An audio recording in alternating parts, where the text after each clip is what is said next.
morning everybody, and welcome to my home. Today you are going to meet my dogs, and it doesn't matter really what you do with a dog, how you train it, if you're training it for a house dog or if you're training it for, say, herding, or you're training it to catch a frisbee. At the end of the day, your dog or your individual dog and its personality plays a big part in your training. Now, with my dogs, I call them the rainbow group.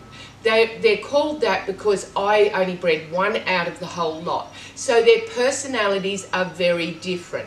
So I may have a 10-point plan on how I'm going to train these dogs to work my sheep, but in the middle of that 10-point plan, I have to take into consideration their breeding, their genetics. I also have to take into consideration their personalities. And I've got to adjust my training around that. So what I thought today was, apart from the treat of meeting my dogs, is that I'm going to explain their different personalities and how I work around the dogs that I have got. So how about you meet my dogs? Our first cub off the rank, I thought, should be the one and only dog that I have bred. And she is a pup. She is 6 months old, and she is working sheep at this stage. Her name is Mercy. Her full title is Cadence Mercy. Now, the Caden is a prefix that we use to identify the breeder. In this case, the breeder is me, and that is my prefix. Each one of these dogs have got a different prefix, and by that prefix we can identify who bred that dog. And I'm afraid you are mine. Now, she's what they call, she's a purebred. All these dogs are purebred border collies, and you can see, I'm not sure if you can identify, she's a little bit shy of the surroundings here, because these dogs are kept in kennels, they're not kept inside the house. But she's a tricolour, short-coated, and a beautiful female. And although that she is a working dog, I still do a lot of foundation work. As you can see, I like them to face up and stay with me. And so I do use treats and that sort of thing. She is a little bit wary about being up here, but she's also a very calm pup. Now, when we look at a pup and we try and pick one to go trialling with, this pup ticks a lot of the boxes. And number one, because her temperament is quite sound. She's a very what we call sound temperament. In other words, she doesn't have any skittishness about her. She's very friendly. She approaches people quite confidently. She is a little, look, she's in that stage, what we call the fear stage, where she is wary of different things. Now, being here is quite fearful to her. I don't press the point at this stage for her to go and face up to everything. That is not a good solution for a pup this age. I would prefer to comfort her and not push the issue. But she doesn't mind a treat. She's also a pretty fun-loving pup in that she gets on with other dogs, so that is a good thing.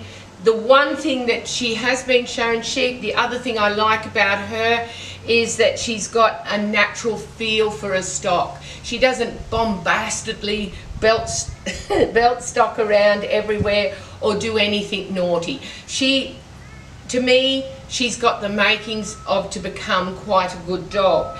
But at this stage, foundation work is still very important. It doesn't matter that this dog has seen sheep.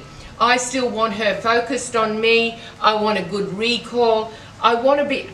She's starting to feel a little bit more comfortable now. Oh, what have I got here? And I want her to be able to know her name. All that really important stuff I still put into these dogs. It's not all just about sheep and everything like that. As you can see, she's happy to be handled. She doesn't mind being handled, do you? And she's very friendly with other people. Now, what does that all mean for me? She's a very easy dog to have around. Number one, she's also very easy to train. So she ticks a lot of boxes. So for me to take this dog training, I don't have to do a great deal of adjustments because she has that really solid temperament, and I can just train away as I normally would. And she trusts me. Now remember, dogs, as we've spoken about, is dogs have, their main thing is They love to interact with us, and they love to please us. This is one thing this dog does love to do. So I grab that knowledge and I use that in the way I train, because she does want to be patted. She does want to please me. The other thing too that I like, she likes to be around me. Don't you, Mercy? Eh? Now she's coming away, can't ya? Eh? Why don't you turn around and show him your beautiful head? Why don't you turn around and show him your beautiful head? Now, structure-wise, really nice structure. She's well put together. There's, as I said, I can't find much. Not easy to get a dog like this all the time. It's not easy to tick as many boxes as I have with this dog. So fingers crossed, she's only 6 months old. We continue to go forward. This is Caden's. Mercy. Mercy. Eh? Beautiful. Okay, let's get some more. Let's get some more dogs. Well done.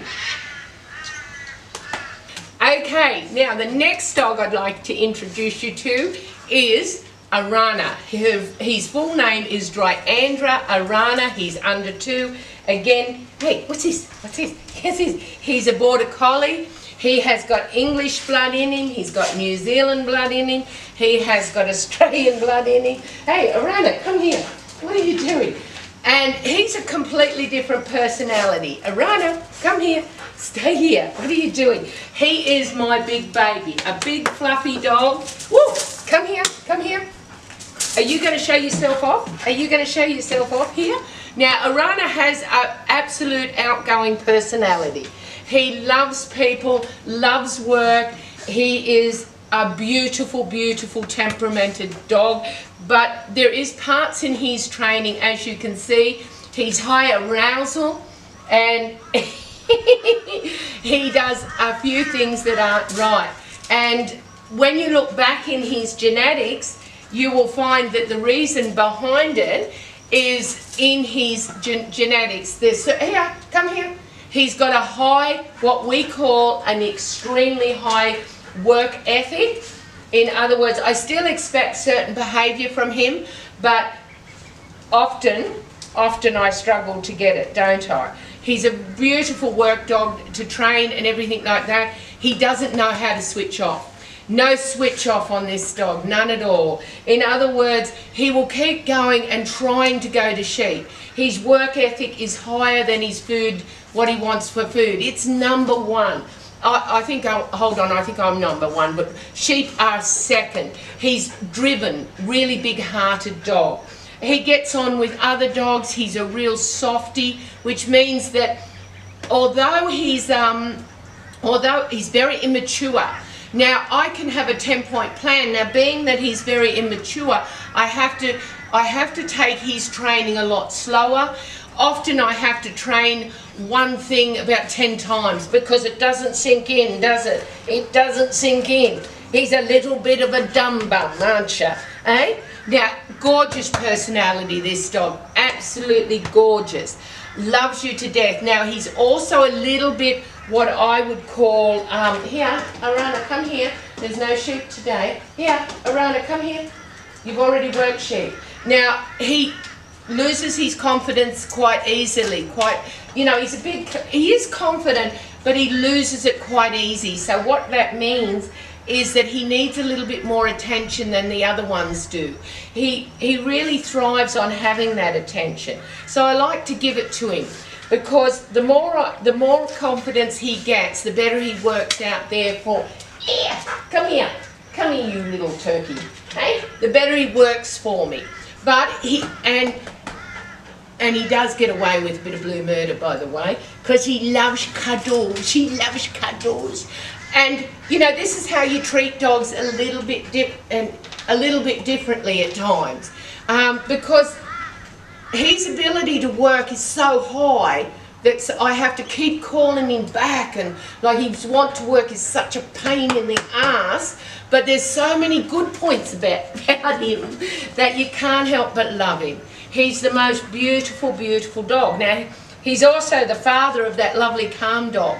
Why is there so much of a difference? There was a big outcross between the two, the mother and the father. Now, those pups have thrown a little bit more to the mother, which is often the case. They will throw a lot towards the mother, and they haven't got this absolute hyperness that this bloke has, thank goodness. But they do have his solid temperament in the way of his kindness, his beautifulness, his loving nature, and his which is great. They've got that as that part of him, which is nice. They've also got his working ability, which is high. Now, there's a couple of things that he suffers from. It's called inappropriate humping. He humps every dog, don't you? And it's inappropriate play. Now, the reason for a lot of that is because this dog is on the bottom of the pecking order. He's a soft dog. Now, a lot of people come and handle that by smacking them or rousing on them or really getting up them. If you do that, when it comes time for this dog to mate, you may find that you'll have what they call a shy mater, and he probably won't want to hump in front of you, which is not what we want, because we want babies, don't we? So that is a problem that you've got to deal with, and that is where it's not the humping that's the problem, it's the connection to the play is problem. He doesn't know how to do that whole connection in how you greet a dog. You meet a dog-to-dog greeting, they meet, they look at each other face to face, they sniff each other's rear end, and then they depart.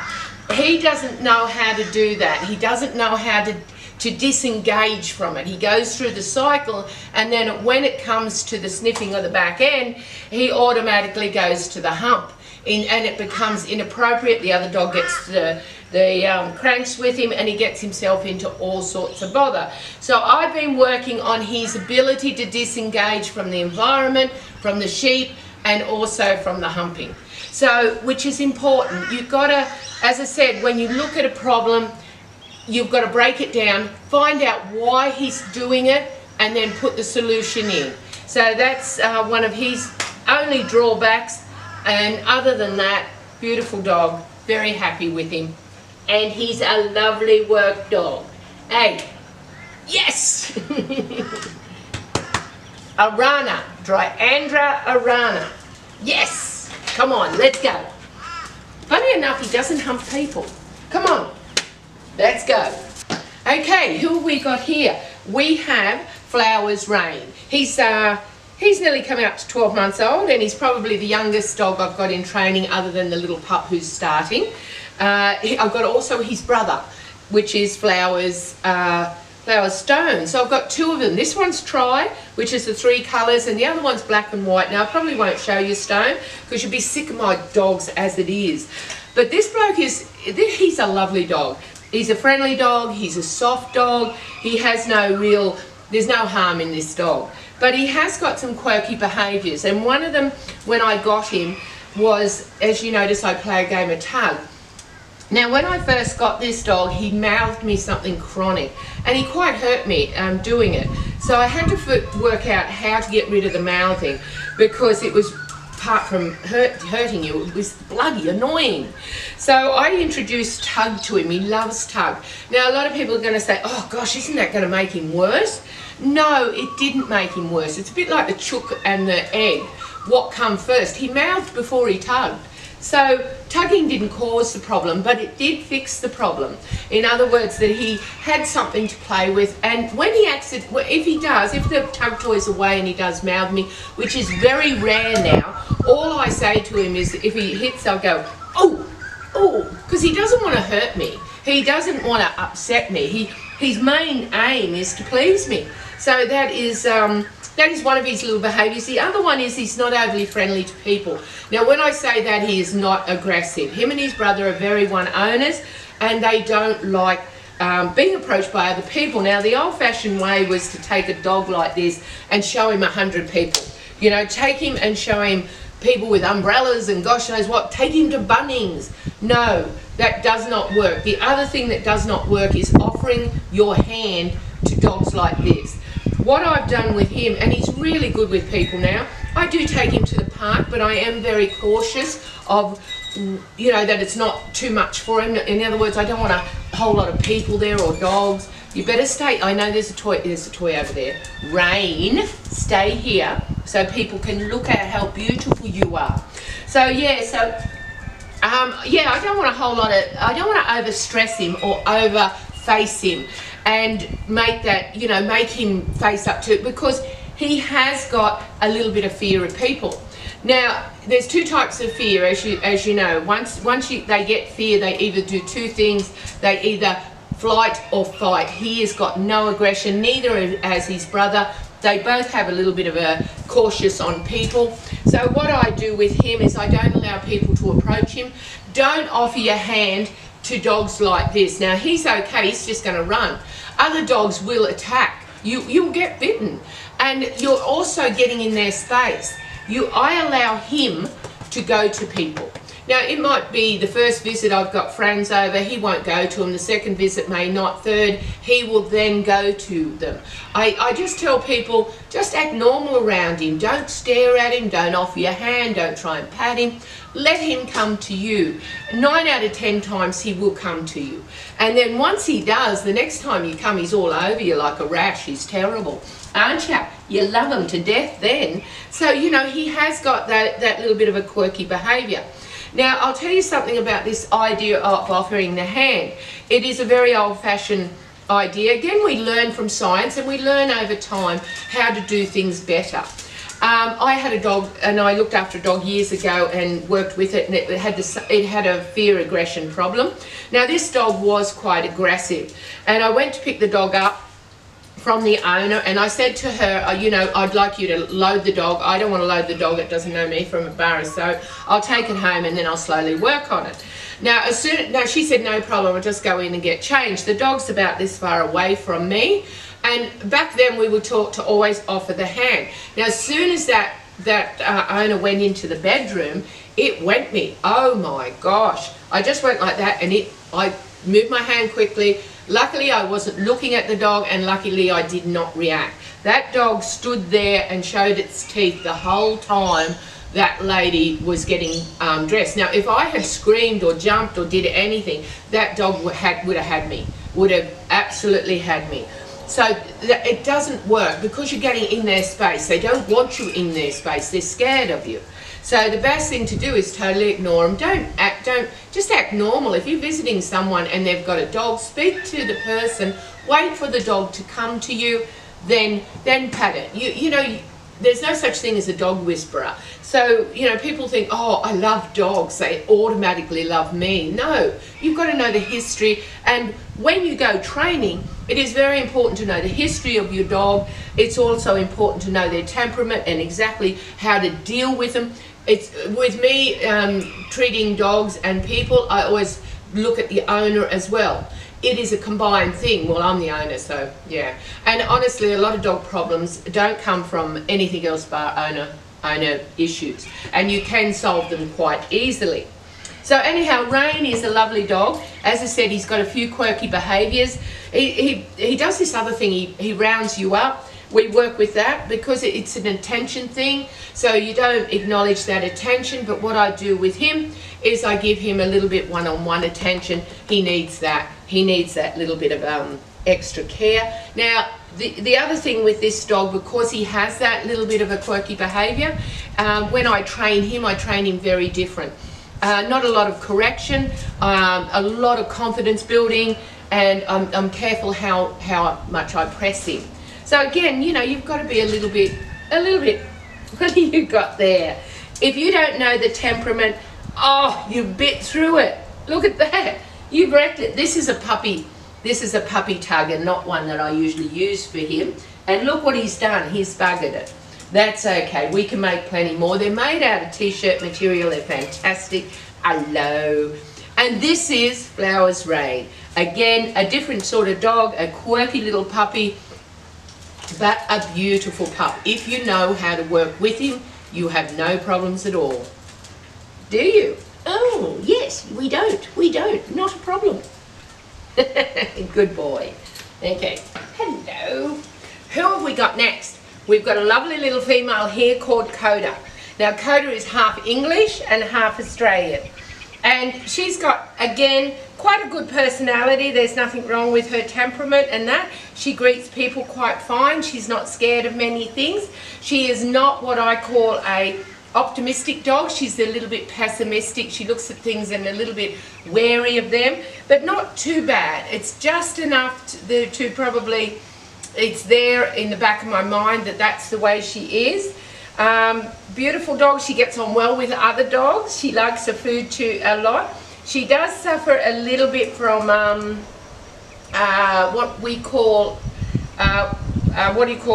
with food. She can get a little bit dominating over food. She can get a little bit snappish.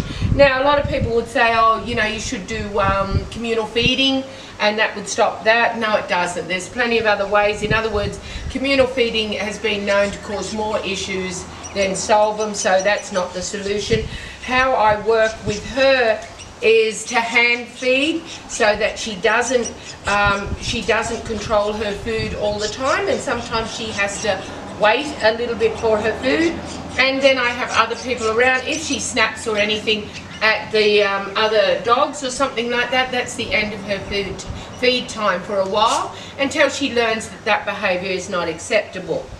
No, no, no, no. Or you can play little games like this, where you put a group of feed in there, and you hold that, and she's got to stop doing this. It's just called making good choices.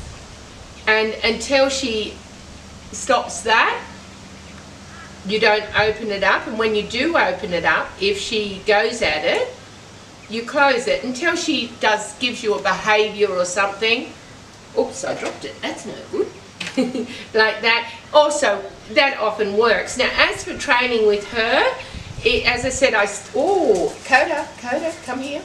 Good girl. Don't go away. Don't go away. Coda, stay here. Good girl. As for training with her, pretty much everything's quite easy, except for one thing. Now, remember I said temperament makes a big difference when you train and in how you go about each lesson that you give.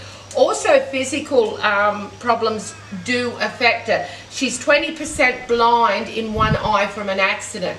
So she has a lot of trouble when I'm training to go a certain way or something like that. So I have to make allowances for that, and I have to really show her and help her build confidence, because she loses the eyesight or loses sight for a minute.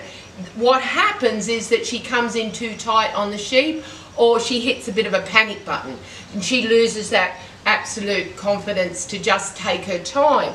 So we have to work quite slowly on that side and do a lot more work, but I have to make sure that I'm not being a little bit too hard on her, because it's not her fault. Having that blindness in that eye does affect things, so you've got to be a little bit more cautious there. Other than that, really easy dog to have, no great problems with that. So again, other than that, a little bit of with the food, and I can't think of the word. I'm trying to find the word. You know, you think food guarding. She food guards, and that is probably the only issue that I work on now with her. As I said, these are working dogs, but their behaviour problems that you have, you still have to go back to fundamental training with them. I'm not overly strict. I don't expect, like you've seen Arana, I don't ever expect them to be little soldiers or anything like that. We live on a property, but I do expect basics, that they want to stay with me, and I also expect that when I call them, they come, and little things like that. And food guarding is not on. Understand? We've got to work on that. This is Coda, beautiful little dog, and part of my rainbow crew. Let's get another one. How about we get the old girl out? That'll be something. Come on. Hello. Now, I want you to meet the grandmother of the group. Now, this dog is not in training. She's what we call retired. You right? This is Caden's Dark Angel, and I forgot that there is two Caden's dogs here. Now, this old girl here, who hasn't got many teeth, is 11 years old. She has 2 cataracts in her eyes, and she's what we would call a geriatric dog. She's in that stage of her life. She's an old dog, in other words.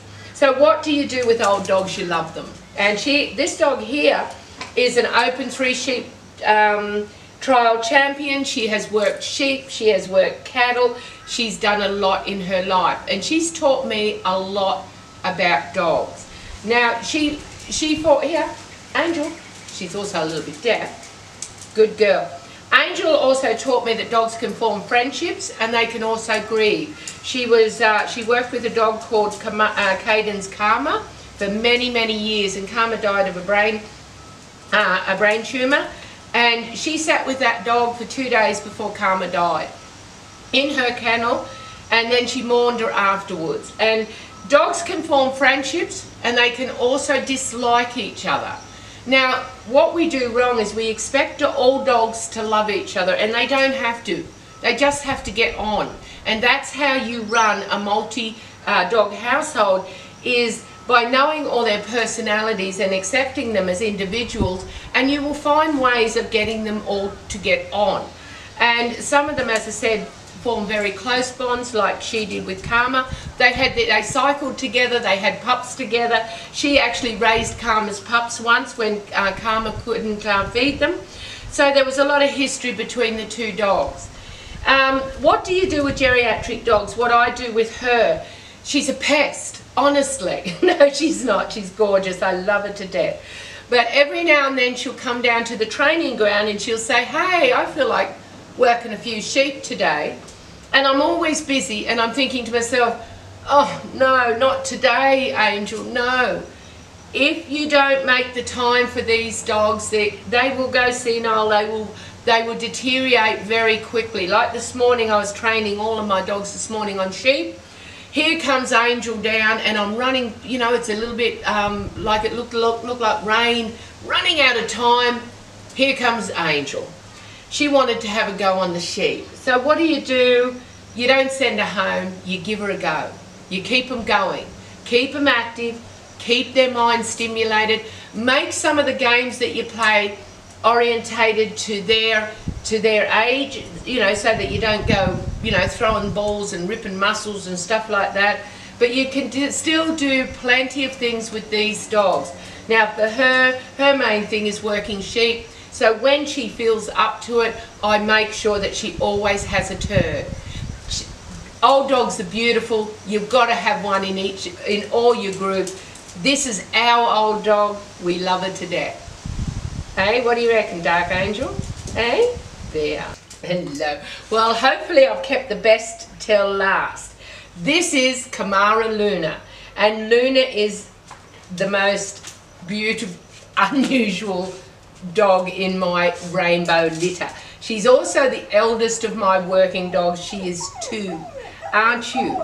And she is absolutely, I would say, the ugliest one I own. I'm sorry, darling, you are gorgeous, but really you aren't. She has got these strangest eyes. She's got half a blue eye on the bottom and half a blue eye on the top. Now, if I could just stand up and see, now have a look at the shape of this dog. What are you doing? She has got the most hugest chest here, and the funniest little head, which is gorgeous, and a really slopey pelvis there, which gives her a funny looking back end. So, blah, blah, blah, blah. But she's a beautiful dog, and a nice dog to train. She's incredibly fast to train, so for me to train this dog, I've got to step up. When you've got a fast dog, I've got 2 of them. I've got this one and a runner. When you have dogs like this, you have to adjust your training to suit them. Now, the one thing, her personality. Let's talk about her personality. We know that she's not very pretty, so she's not overly well put together. It doesn't affect her training ability or her ability to do anything. Here, come. What's that? What's that? The one thing that she does do wrong. Where's your toy? Where's your toy? Where's your toy? Come on, I've got your toy. I got your toy. I got it. It's mine. She is very she's very lazy in the way of exercising. It's hard to get her to exercise. So what happens when we work is that she doesn't, here, come here, see how she wants to go, because she just wants to sit down and chew it. She doesn't play or run a lot with the other dogs, so you have to exercise her or she runs out of pup. She's got this huge big chest cavity, but basically a lazy dog outside of work. So if I don't exercise her and make her run and make her exercise, she won't be able to keep up in a trial. Here, Luna. So that's one of her bad traits. That's one of your bad faults, isn't it? Yeah, don't look at me like that. This is for using. It's not for sitting there lazily. You've got what they call a couch potato set of lungs. Other than that, beautiful dog. She's Australian bred. What are other traits that I could say about this one? Oh, the big one here. She resource guards toys. Where Coda used to resource guard food, this one is, but Coda's a little bit, it's just food and we get round it. This one is shocking with everything. These branches, sticks, whatever she finds around, I reckon her lead, she would resource guard. And she can get quite angry. She will hold this in her mouth and go, this at another dog, won't you? Won't you? You are naughty. So again, we work at disengagement, and we try and get her to be a nice girl. So again, a lot of my work with these dogs is with games and playing and working within the personality. So when you actually train a dog, you have to look at each dog, and as you've seen with mine, take note, every single one of them is slightly different. Each one has a slight problem. You work within that, you find solutions for that problem. Hello. And you train the dog in front of you. I hope you enjoyed meeting my dogs. You're going to see a lot more of these in training, and you'll understand why I change the way I train as I go along to suit each dog. There's a reason behind it. Now you understand it. Look at your dog. Find out what the personality is and everything like that, and work with it. Now, one thing I forgot to tell you about that last dog, he hates the hand coming over the top. Hates it. So I always address him like this. You know, there's no reason. He's never been belted or hit. He just hates it. Where she doesn't mind it. She likes to be cuddled and kissed, and some dogs don't. So don't force every dog to be the same. Just work within that dog, and you'll find that you'll have less problems, and you'll have a lovely, happy group of dogs. If you want to see more of these dogs, like and subscribe, follow me. You will learn a whole lot more. You will see a whole lot more with these dogs. Yes, yes. And don't have little robots. They don't have to be perfect. Dogs are what they are, and they are the most beautiful creatures that offer us a lot. So don't make them into your little hobby or your little soldier that never does anything wrong. Embrace who they are.